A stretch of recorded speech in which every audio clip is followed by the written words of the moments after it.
We are here with famed cutman and trainer Miguel Diaz. Miguel, you've been in the fight game a long time, and there is a lot of talk right now about Robert Guerrero challenging Floyd Mayweather.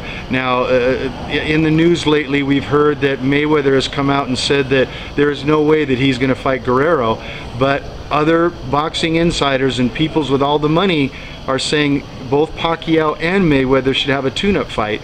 And when you start looking at that short list of people that could fight Floyd, Guerrero comes up. Tell us a little bit about Guerrero. Well, Guerrero is a proven fighter. You know, he was the dark horse and the whole group, but eventually he proved himself. He's a real good fighter with a lot of skills and a lot of heart.